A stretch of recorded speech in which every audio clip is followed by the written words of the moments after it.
Hello and welcome to this brief demo of MReplayer, a model-based trace replayer of distributed UMLRT models. UMLRT is a modeling language for designing real-time embedded systems with soft real-time constraints.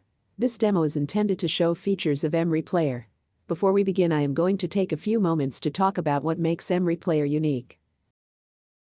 Most existing trace replayers for distributed systems are using either physical or logical timestamps. However, these approaches turn out to be computationally expensive and usually inaccurate. Whereas, MReplayer neither uses physical nor logical timestamps for ordering traces from a distributed system. Instead, it relies on static analysis of the behavioral models. This technique is used to compute all possible run-to-completion steps of each component and determine control flow and communication dependencies. Moreover, MReplayer employs an interpreter of UMLRT action code to regenerate variable values during a replay. With the benefit of these techniques, MReplayer is able to reduce the sizes of traces significantly, because no longer they need to be annotated with timestamps and variable values.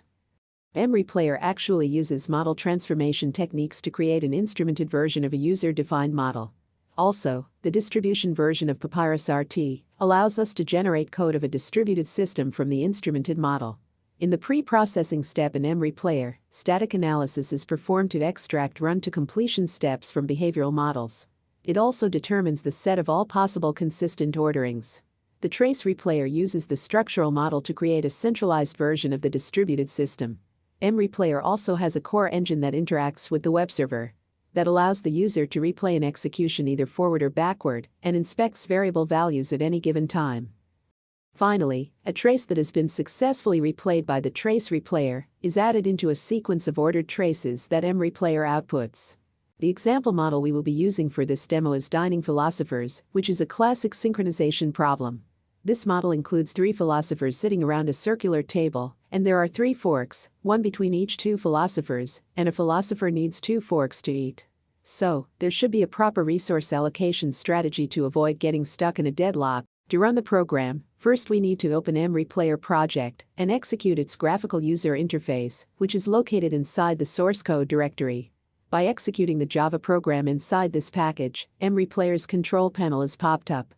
This allows the user to execute and monitor MReplayer's engines via a simple yet powerful interface. First of all, the user should select a model that is used for replay. Then the user needs to specify a name for the instrumented model that is generated as an output of the automatic instrumentation. And finally, a name for the trace file that keeps collected traces from a distributed system.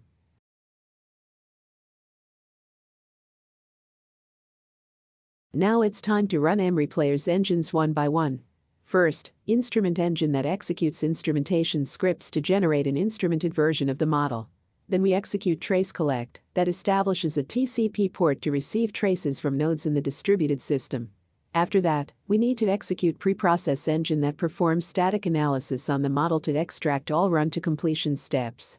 And finally, we execute web server engine that creates MReplayer's web interface. Now we can run the Dining Philosophers system that consists of 4 capsules. According to the configuration file, each capsule is associated to one port in our system that is executed by one processor. Now let's see how MReplayer's web UI works. We can simply open the web UI in a web browser.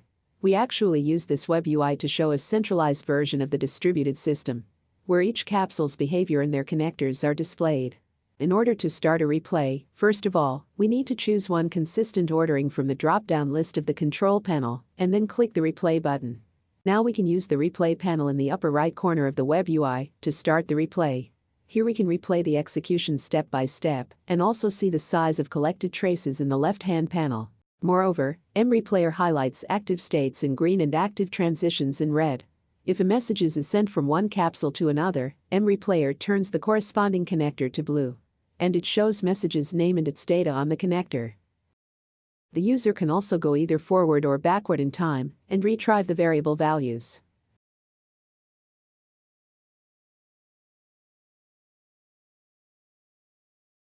That concludes our demonstration of MReplayer. For more information, please visit the MReplayer GitHub page and read our technical paper, Accepted to Models 23rd International Conference on Model-Driven Engineering. Thanks for watching.